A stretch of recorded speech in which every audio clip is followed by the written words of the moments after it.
તો ગીર પંથકમાં અતિ ભારે વરસાદ પડ્યો। સરસ્વતી નદીમાં ઘોડાપૂર આવ્યું। સરસ્વતી નદીમાં પૂર આવતા માધવરાય ભગવાનનું મંદિર જળમગ્ન થઈ ગયું છે। માધવરાય ભગવાનની પ્રતિમાની ઉપરથી પાણી વહી રહ્યું છે। પ્રતિમાની ઉપર 8 થી 10 ફૂટ જેટલું પાણી વહી રહ્યું છે।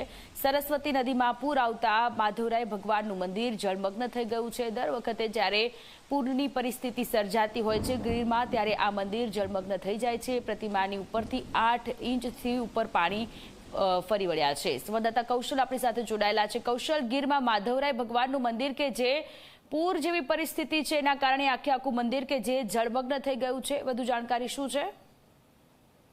જી, માધવરાય મંદિરનું જે આખું બાંધકામ છે એ રીતના છે કે સરસ્વતી નદી તેના કાંઠેથી વહીને જતી હોય છે। ત્યારે સામાન્ય રીતે ચોમાસામાં એક વખત જ્યારે સૌથી વધારે પૂર આવે ત્યારે આ મંદિર છે તે જળમગ્ન થાય છે, તે ડૂબે છે। પરંતુ પહેલી વખત આવો કિસ્સો છે કે જે દિવાળી પછી, જે શિયાળાનો સમય કહેવાય, ત્યારે આ મંદિર પૂરેપૂરું પાણીની અંદર ગરકાવ થઈ ગયું છે।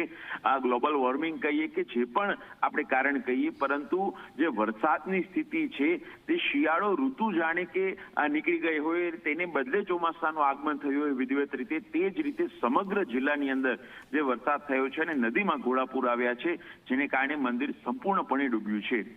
જી, આભાર તમામ વિગતો માટે।